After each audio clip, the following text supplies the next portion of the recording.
কথায় আছে যদি থাকে নসিবে আপনা আপনি আসিবে। এমনই একদিন ভাগ্যগুণে সাবানে পা পিছলে যাওয়ার কারণে হতদরিদ্র এক ছেলে রাতারাতি কোটিপতি হয়ে যায়, যেখানে তার দিন আনতে পান্তা ফুরায়। আর এখন সে কপালের জোরে 5 স্টার হোটেলে থাকে। দুদিন আগেই ধার দেনার অভাবে ছেলেটি মরতে বসেছিল, আর আজকে সে দামি গাড়িতে চড়ে ঘুরে বেড়ায়। এমনই একটা অসাধারণ কাহিনী নিয়ে নির্মিত হয়েছিল লাকি সিনেমাটি। তো চলুন দেখে আসি একটা চাবির কারণে কিভাবে ছেলেটি ফকির থেকে রাতারাতি কোটিপতি হয়ে গেল। এই ছেলেটির নাম হচ্ছে জিসাং। সে এত টাকার দেনায় ডুবে গেছে যে সে চাইলেও এই টাকাগুলো আর পরিশোধ করতে পারবে না। সে তার প্রিয়জনদের সাথে সমস্ত স্মৃতি মুছে ফেলার জন্য সব ছবিগুলো পুড়িয়ে ফেলে। এত কষ্টের জীবন থেকে মুক্তি পাওয়ার জন্য কোনো উপায়ন্তর না পেয়ে সে গলায় দড়ি দিয়ে মরে যেতে চায়। যখনই সে গলায় রশি দিয়ে হাঁসফাঁস করছিল, আর ঠিক তখনই তার দরজায় একজন মহিলা এসে বলতে থাকে, বাবা জিসং, দরজা খোলো, তোমার জন্য মজাদার নুডলস রান্না করে এনেছি।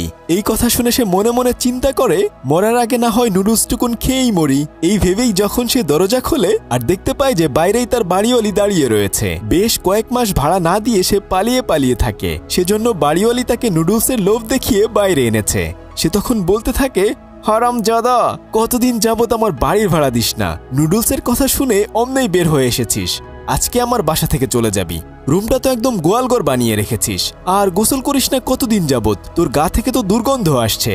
জিসং তখন কোনো মতে দরজা লাগিয়ে আবার গলায় দড়ি দিয়ে মরতে চায়। সে যেহেতু কয়েকদিন ধরে গোসল করে না, তাই মরার আগে না হয় একবার গোসল করেই সে মরবে। তাই সে তখন গোসল করার জন্য বাইরে বের হয়। আর তখনই তার পকেট থেকে লাইফ ইন্স্যুরেন্সের একটা কাগজ পড়ে যায়। আসলে সে গরিব হলেও ভালো মানুষ ছিল। সে মারা যাওয়ার পরে হয়তো তার ধার দেনা কিছুটা এই ইন্স্যুরেন্স থেকে দেওয়া যেত। অন্যদিকে বৃষ্টিস্নাত রাতের বেলায় একটা গাড়িতে করে একজন সন্ত্রাসী এসে একজন মানুষকে কুপিয়ে মেরে ফেলে। তারপর সে লাশটি তার গাড়িতে করে দূরে কোথাও গুম করার জন্য নিয়ে যায়। কিন্তু ট্রাফিক জ্যাম হওয়ার কারণে সারা রাত পেরিয়ে সকাল হয়ে যায়। সকালবেলা যখন সে গাড়ি চালাচ্ছিল, সে দেখে যে তার হাতে রক্ত লেগে আছে। তাই সে আশেপাশে তার হাত ধোয়ার জন্য একটা জায়গা খুঁজতে থাকে। কিছুক্ষণ পরে সে একটা পাবলিক ওয়াশরুম পেয়ে যায়। সে ওই পাবলিক বাথরুমে যায় হাত ধোয়ার জন্য। আর অন্যদিকে জিসং এখানেই গোসল করতে এসেছিল। জিসাং তার পাশেই দেখে অনেক দামি একটা ঘড়ি এবং ওয়ালেট রয়েছে। সে মনে মনে বলতে থাকে, এই বেটা আসলেই অনেক ধনী লোক। তখন যদিও তারা একে অপরের দিকে তাকায়, কিন্তু কেউ কোনো কথা বলে না।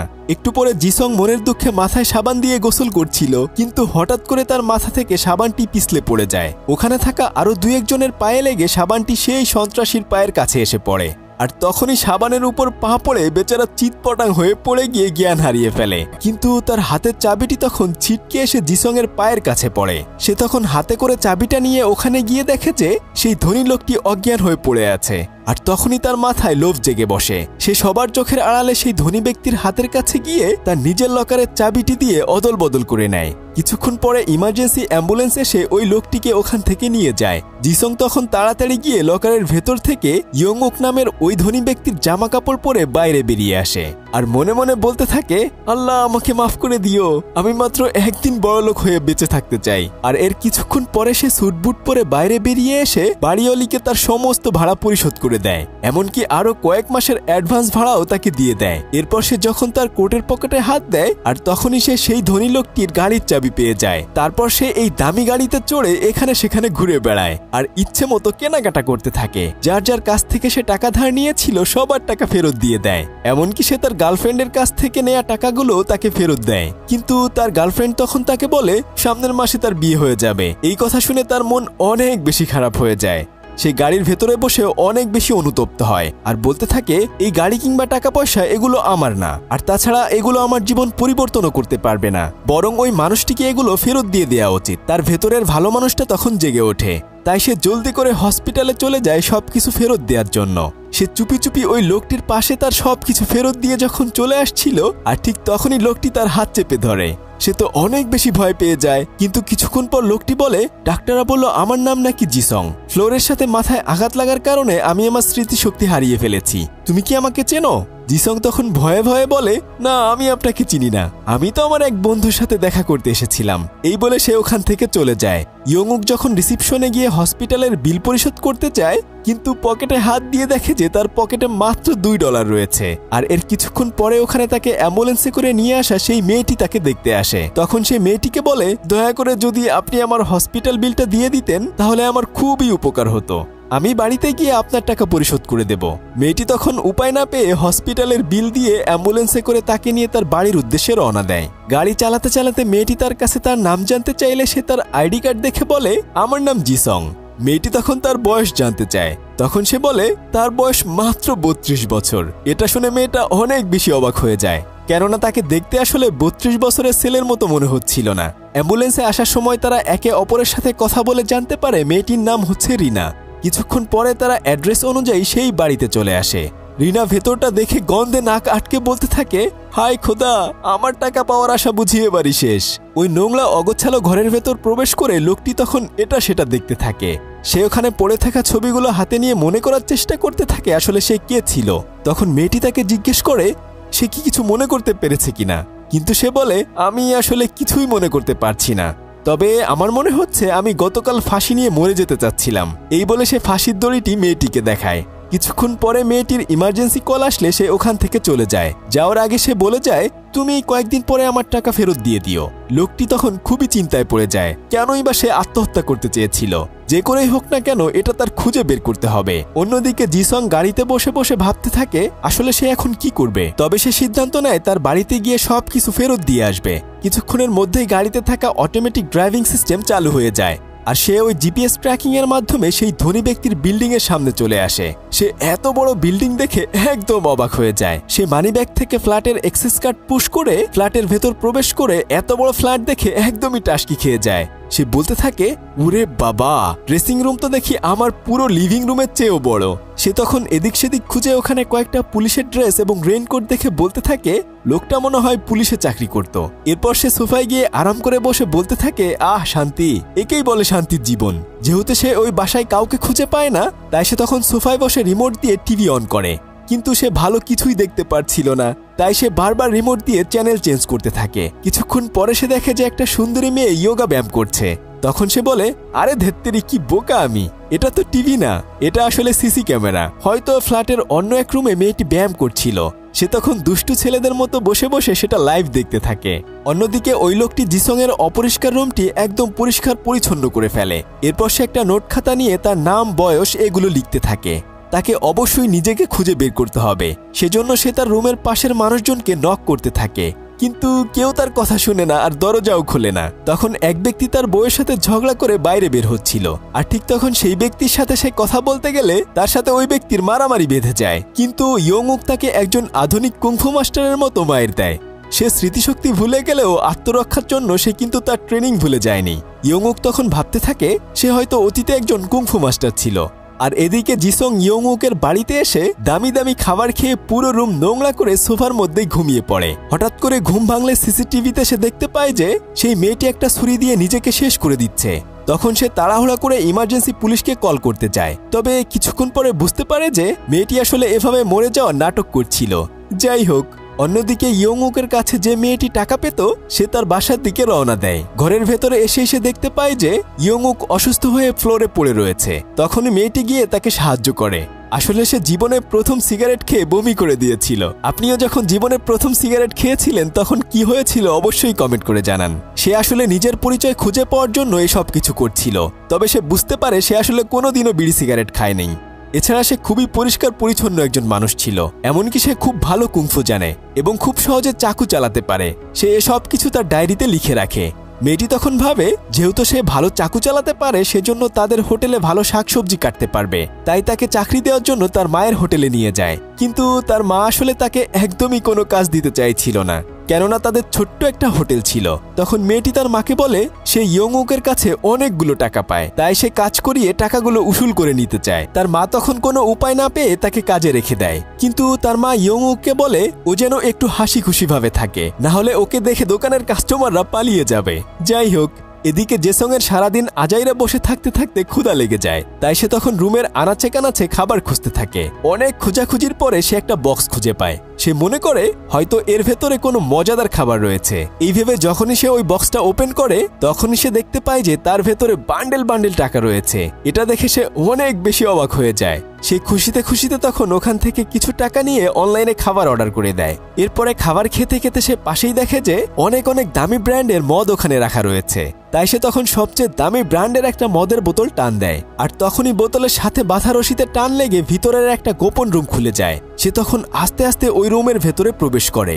রুমের ভিতরে গিয়ে সে অনেকগুলো পুলিশের আইডি কার্ড এবং পাসপোর্ট দেখতে পায়। এছাড়া ওখানে ওই গোপন রুমের ভেতরে অনেকগুলো কম্পিউটারও রাখা ছিল, আর দেয়ালের সাথে বিভিন্ন মিশনের প্ল্যান লাগানো ছিল। কিছুক্ষণ পরে সে খেয়াল করে যে যেই মেয়েটিকে সে সিসিটিভিতে দেখেছিল ওই মেয়েটির কিছু পোস্টার ওখানে রয়েছে। সে মনে করে হয়তো মেয়েটিকে কোনো সন্ত্রাসীরা মেরে ফেলতে চায়, তাই হয়তো এই লোকটি গোপনে পুলিশের মিশনের কারণে মেয়েটির উপর নজর রাখছে। মেয়েটিকে দেখে তার একটু মায়া হয়। সে তখন ভাবতে থাকে যদি ওই ব্যক্তির স্মৃতিশক্তি না হারিয়ে যেত তাহলে হয়তো মেয়েটিকে মরতে হতো না, কিন্তু যেভাবেই হোক এত সুন্দরী একটা মেয়েকে সে বাঁচাতে চায়। তাই সে তখন ডিশ লাইনের মানুষের একটা ড্রেস পরে প্রত্যেকটা অ্যাপার্টমেন্টে খোঁজ নিতে থাকে, কিন্তু কোনো অ্যাপার্টমেন্টেই আসলে ওই সেই মেয়েটিকে খুঁজে পায় না। আর তখন সে তার ডায়েরিতে লিখে রাখা এক একটা ফ্ল্যাট নাম্বার কেটে দেয়। এরপর সে রুমে এসে ভাবতে থাকে কিভাবে সে মেয়েটিকে খুঁজে বের করবে, কিন্তু সিসিটিভিতে দেখা যায় মেয়েটি বারবার আত্মহত্যা করার নাটক করছে। আর যখন ফ্লোরে পড়ে যাচ্ছে তখন উপর থেকে শব্দ আসছে।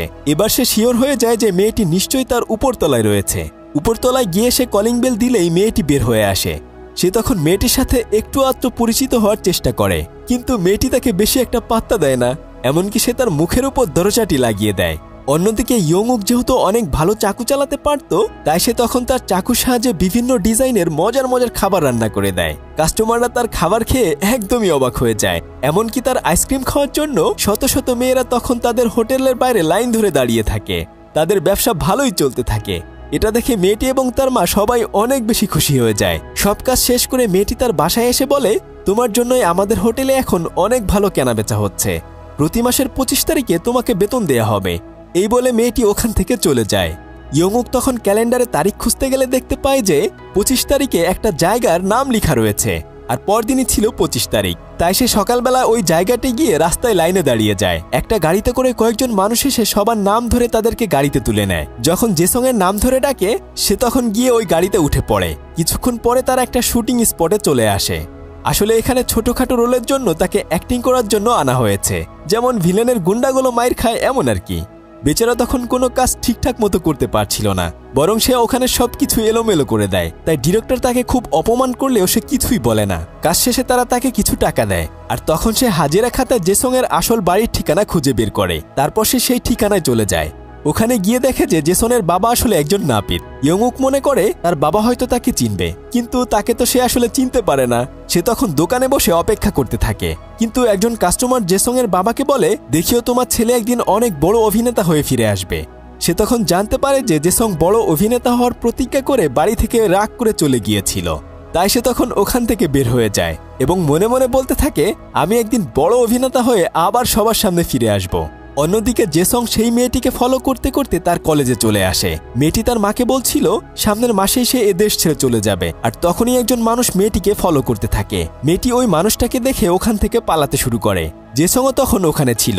সে দেখতে পায় যে লোকগুলো ইয়ংউককে ভাড়া করেছিল মেয়েটিকে মারার জন্য, তাদের মাঝে একজন মেয়েটিকে ফলো করছে। সে তখন খুব চালাকি করে মেয়েটিকে তার গাড়ির ভেতরে লুকিয়ে রাখে, আর এই যাত্রায় মেয়েটি তখন বেঁচে যায়। অন্যদিকে ইয়ংউক সেই হোটেলে গিয়ে তার চাকরিটি ছেড়ে দেয়। তখন তারা সবাই চাকরি ছাড়ার পেছনের কারণ জিজ্ঞেস করলে সে বলে, আমি একজন অভিনেতা হতে চাই। সবাই তখন মনে করে তার মাথা আসলেই নষ্ট হয়ে গেছে।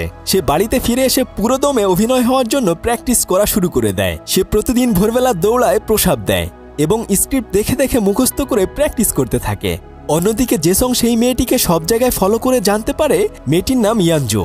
সে যতই মেয়েটিকে পটাতে চেষ্টা করে না কেন, কিন্তু একবারও সেই মেয়েটি তাকে পাত্তা দেয় না। মাঝে মাঝে এই মেয়েটি গাড়ি নিয়ে বাইরে কারোর জন্য অপেক্ষা করে, কিন্তু তার সাথে দেখা করার জন্য কেউ আসে না। তবে জেসং তো মেয়েটির পিছুই ছাড়ছে না। একদিন যখন সে লাগেজ নিয়ে যাচ্ছিল তখন সে তাকে সাহায্য করার জন্য টানাটানি করার কারণে লাগেজের হাতল ভেঙে যায়। অন্যদিকে ইয়ংউক আবারও শুটিং এর ওখানে গিয়েছে, তবে আজকে সে নায়কের বডিগার্ড হিসেবে রোল পায়। কিন্তু কিছুক্ষণ পরে দেখা যায় যে সে আসলে নায়কের চেয়ে অনেক বেশি ভালো ফাইট করে সবাইকে একদম মেরে শুইয়ে দেয়। এটা দেখে ডিরেক্টর অনেক বেশি অবাক হয়ে যায়। তাই সে তখন ইয়ংউককে পরবর্তী শুটিং এর জন্য নায়কের ডান হাত বানিয়ে দেয়। পরদিন যখন আবার শুটিং শুরু হয় তখন দেখা যায় যে সে আসলে নায়কের চেয়েও অনেক ভালো ফাইটিং করছে এবং ডায়লগ ডেলিভারি দিচ্ছে। পরিচালক তখন তাকে একটু একটু করে ভালো ভালো রোল করার সুযোগ করে দেয়। সে যখন আবার ওই হোটেলে কাজ করতে আসে তখন সবাই তাকে টিভিতে দেখতে পেয়ে তার কাছে অটোগ্রাফ নেয়ার জন্য ছুটে আসে। এভাবে তার দিন আস্তে আস্তে ভালোই কাটতে থাকে। অন্যদিকে জেসং মেয়েটিকে প্রতিদিন একটা একটা করে গিফট দেয়, যার ফলে একটু একটু করে তাদের দুজনের মধ্যে একটা ভালো বন্ধুত্বপূর্ণ সম্পর্ক গড়ে ওঠে। জেসং যখন বাসায় ছিল তখন ওখানের মোবাইলে একটা কল আসে। তারপর সে জানতে পারে যে ইয়ংওক আসলে কোনো পুলিশ নয়, বরং সে একজন ভাড়াটে খুনি। তাকে টাকা দেয়া হয়েছিল ওই মেয়েটিকে খুন করার জন্য। আর এই খুনের পেছনে কারা কারা রয়েছে এটা জানার জন্য জেসং তাদের কাছে অনেক বেশি টাকা চায়। আর সে মাস্ক পরে তাদের সাথে দেখা করে। আসলে ইয়ংওক খুবই চালাক একজন ভাড়াটে খুনি ছিল, কেউ কখনোই তার চেহারা দেখেনি, তাই তারা কেউ জেসংকে চিনতে পারে না। কিন্তু ওই গুন্ডাদের লিডার জেসংয়ের পেছনে মানুষ লাগিয়ে দেয় তার উপর নজর রাখার জন্য। আর অন্যদিকে ইয়ংওক দিন দিন অনেক ভালো অভিনয় করতে থাকে, সেজন্য আস্তে আস্তে করে আসল নায়কের জায়গায় তাকেই অনেকগুলো কাজ দেয়া হয়। দিন দিন সে অনেক বেশি জনপ্রিয় হয়ে ওঠে। তবে একদিন একটা শুটিংয়ে নায়ক সত্যি সত্যি তাকে অনেক বেশি আঘাত করে, কিন্তু সে ডিরেক্টরের কাছে কোনো নালিশ করে না, বরং এই শটটিকে নিতে বলে। সে বাসায় ফিরে আসলে সেই মেয়েটি তাকে যেখানে ব্যথা পেয়েছে সেখানে পরিষ্কার করে দেয়। এভাবে আস্তে আস্তে করে তাদের মধ্যেও অনেক ভালো একটা সম্পর্ক হয়ে যায়। আর এর কয়েকদিনের মধ্যেই ইয়ংওক একজন সুপারস্টার হয়ে যায়। কিন্তু অন্যদিকে জেসং যখন জানতে পারে যে ইয়ংওক আসলে ইয়নজুকে খুন করতে চায়, তখন থেকে সে ইয়ংওককে মারার জন্য বুদ্ধি করতে থাকে। সে সুযোগ বুঝে ইয়ংওককে মারতে আসলে সে বরং তখন উল্টা তার কাছে ধরা খেয়ে যায়। বাঁচার জন্য সে তাকে বলে যে আমি আপনার বড় একজন ফ্যান, এই বলে সে ওখান থেকে কোনো রকমে বেঁচে যায়। তবে ইয়ংওক একদিন একটা রোমান্টিক সিনে অ্যাক্টিং করতে গিয়ে সে আর সেটা করতে পারছিল না। এই কথা সে বাসায় এসে ওই মেয়েটিকে বলে। তারপর তারা দুজনে বাসায় বসে প্র্যাকটিস করতে থাকে। পরবর্তীতে সে শুটিংয়ে গিয়ে নায়িকার সাথে খুব ভালোভাবেই অ্যাক্টিং করে। ইয়নজু প্রতিবারের মতো আবার এক বৃহস্পতিবারে লাগেজ নিয়ে বাইরে বের হয়ে আসে। আর ঠিক তখনই জেসং তাকে বলে তুমি যার জন্য অপেক্ষা করছো সে আর কখনোই আসবে না, বরং সে আসলে তুমি বিপদে পড়বে। তখন ইয়নজু জানতে চায় আসলে সে কেনই বা এতদিন ধরে তাকে ফলো করছে। জেসং তখন বলে আমি তোমাকে অনেক ভালোবাসি, এই বলে সে তাকে জড়িয়ে ধরে। আর এই দৃশ্যটা গুন্ডাদের বসের কাছে চলে যায়। তারা তখন একজন নতুন ভাড়াটিয়া খুনি ভাড়া করে তাদের দুজনকেই মেরে ফেলার জন্য। ইয়ংওকের দিনকাল ভালোই কাটছিল।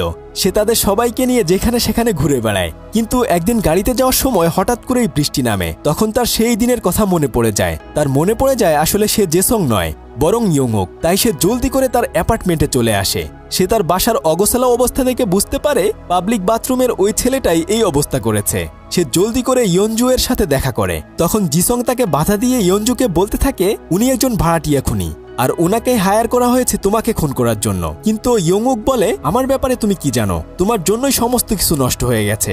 আসলে সবাই মনে করে আমি একজন ভাড়াটিয়া খুনি, কিন্তু আমি খুন করার জন্য টাকা নিলেও ওই ব্যক্তিদেরকে খুন করি না, বরং তাদেরকে খুন করার নাটক করে বাঁচিয়ে অন্য জায়গায় পাঠিয়ে দেই। ঠিক তেমনি ইয়নজুকেও নিজে নিজে আত্মহত্যার নাটক সাজিয়ে তাকে বাঁচিয়ে দিতে চেয়েছিলাম, কিন্তু আমি স্মৃতিশক্তি হারিয়ে ফেলার কারণে সবকিছু তালগোল পাকিয়ে গেছে। এখন তাকে দেশের বাইরে পাঠিয়ে দেওয়া ছাড়া আর কোনো উপায় নেই। এবং সে ইয়নজুকে বলে তোমার সাথে জেসনকেও মেরে ফেলার প্ল্যান করেছে। তখন জেসন বলে আমি মরে গেলেও কারো কিছু আসে যায় না। ইয়ংওক তখন বলে তুমি কি বলছো, তোমার ফ্যামিলির কথা একবারও ভাবলে না? তোমার বাবা প্রতিদিন প্রার্থনা করে তুমি যেন অনেক ভালো একজন অভিনেতা হতে পারো। এরপর অনেক ভেবেচিন্তে ইয়ংওক বলে আমার কাছে একটা প্ল্যান আছে, যদি আমরা তিনজনই মরে যাওয়ার নাটক করি তাহলে সবাই আমরা এই ঝামেলা থেকে বেঁচে যাব। তাই সে বাড়িতে ফিরে সেই মেয়েটিকে বলে আমি আমার স্মৃতি ফিরে পেয়েছি, তবে আমি আমার জীবনের সাথে তোমাকে জড়াতে পারবো না। পরদিন জেসন নাটক করে ইয়নজুকে মেরে ফেলে। আর তখনই ওখানে ইয়ংওক চলে আসে। তখন গুন্ডাদের লিডার তো খুবই অবাক হয়ে যায়, কেননা একজনকে মারার জন্য দুজন কিলার কিভাবে হবে।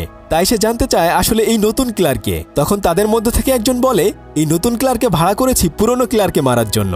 সবকিছু এভাবে ঠিকঠাক মতোই চলছিল, কিন্তু ঝামেলা বেঁধে যায় যখন ওখানে সেই মেয়েটি ইয়ংওকে খুঁজতে খুঁজতে ওখানে চলে আসে। ইয়ংওক অনেক চেষ্টা করেও তাকে আর বোঝাতে পারে না। তবে অনেকক্ষণ পরে তারা বুদ্ধি করে তাদের উপর একটা কন্টেইনার ফেলে দেয়। সব সন্ত্রাসীরা তখন মনে করে হয়তো তারা সবাই মারা গেছে। এরপর ইয়ংওক আর তার আগের জীবনে ফিরে যায় না, বরং সে জেসং সেজে একজন অভিনেতা হয়েই বেঁচে থাকে। এমনকি সে আসল জেসংকেও অভিনয় করার সুযোগ করে দেয়। আসলে মানুষ তার ইচ্ছে শক্তির মাধ্যমে যে কোনো কিছুই জয় করতে পারে। ভাগ্য আসলে আমাদের নিজেদেরকে তৈরি করে নিতে হয়। এই গল্পটি থেকে আপনি কি শিখতে পারলেন অবশ্যই কমেন্ট করে জানান। এতক্ষণ আপনাদের সাথে ছিলাম আমি সাদি। সবাই ভালো থাকুন, ফিরছি কয়েকদিনের মধ্যেই নতুন কোনো ভিডিও নিয়ে। আল্লাহ হাফেজ।